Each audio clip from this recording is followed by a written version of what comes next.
નમસ્કાર દર્શક મિત્રો, હું છું પરમાર અનિશા. તમે જોઈ રહ્યા છો લોક સામના ન્યૂઝ. તો જોઈએ આજના સમાચાર અમરેલીથી અમારા રિપોર્ટર સતીશ રાઠોડ સાથે. ધારીમાંથી એક મહત્વપૂર્ણ સમાચાર સામે આવી રહ્યા છે.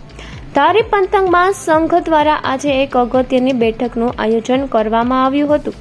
આ બેઠક ધારી સર્કિટ હાઉસ ખાતે યોજાઈ હતી, જેમાં સંઘના વિવિધ હોદ્દેદારો અને સભ્યો ઉત્સાહભેર હાજર રહ્યા હતા. આ બેઠકનો મુખ્ય હેતુ આવનારી સ્થાનિક સ્વરાજ્ય ચૂંટણીને ધ્યાનમાં રાખીને પત્રકારોની જવાબદારી અને ભૂમિકા અંગે વિસ્તૃત ચર્ચા કરવાનો હતો. પત્રકારો દ્વારા નિષ્પક્ષ, પારદર્શક અને જવાબદાર રિપોર્ટિંગ કેવી રીતે કરી શકાય તે મુદ્દે વિસ્તૃત વિચાર વિમર્શ કરવામાં આવ્યો હતો. તે ઉપરાંત શાસન પક્ષ અને વિરોધ પક્ષને બાજુએ રાખીને ધારી વિસ્તારની જનતા સામે ઊભી થતી વિવિધ સમસ્યાઓ અંગે પણ ગંભીર ચર્ચા હાથ ધરવામાં આવી હતી. સ્થાનિક પ્રશ્નોને પ્રાથમિકતા આપીને સમાજને સાચી માહિતી પહોંચાડવા અંગે સહમતિ વ્યક્ત કરવામાં આવી હતી. બેઠકમાં ઉપસ્થિત તમામ પત્રકારોએ સમાજના હિતમાં કાર્ય કરવાની અને સત્યનિષ્ઠા પત્રકારીઓને પ્રથમ સ્થાન આપવાની પ્રતિબદ્ધતા વ્યક્ત કરી હતી.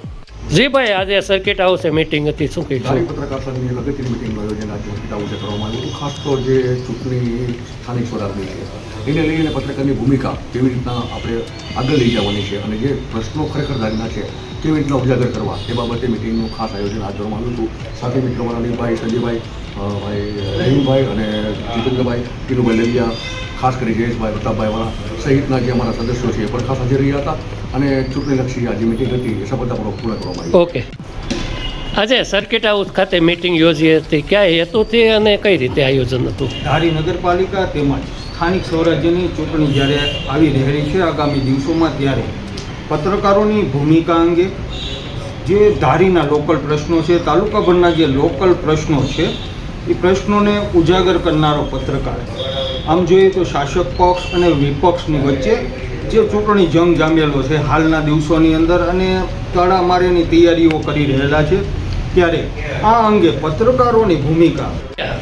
આજ રોજ ધારી સર્કિટ હાઉસ ખાતે પત્રકારોની એક ખાસ બેઠક બોલાવવામાં આવી હતી, જેમાં આગામી દિવસોની અંદર તાલુકા પંચાયત તેમજ નગરપાલિકાની ચૂંટણી યોજાઈ રહી છે, ત્યારે વિવિધ મુદ્દે ઉપર ચર્ચા વિચારણા કરવામાં આવી હતી. આ ચર્ચા વિચારણામાં તમામ પત્રકાર સંઘના પ્રમુખ, ઉપપ્રમુખ સહિતના વ્યક્તિઓ ખાસ આ મિટિંગની અંદર જોડાયા હતા. મીટિંગનો હેતુ શું હતો? મીટિંગનું આગામી દિવસોની અંદર જે ચૂંટણી યોજાવાની છે તેની વિશે લોકોને અમે એવી અપીલ કરવી છે કે પત્રકાર સંઘ હંમેશા પહેલાં પણ અવાજ ઉઠાવતો હતો, આજે પણ અવાજ ઉઠાવી છે, આગામી દિવસોની અંદર પણ અવાજ ઉઠાવી છે, એવી અમે ખાતરી આપવા માટે જ ખાસ બેઠક બોલાવવામાં આવી હતી. ફરી મળીશું એક નવા સમાચાર સાથે. ત્યાં સુધી જોતા રહો લોક સામના ન્યૂઝ.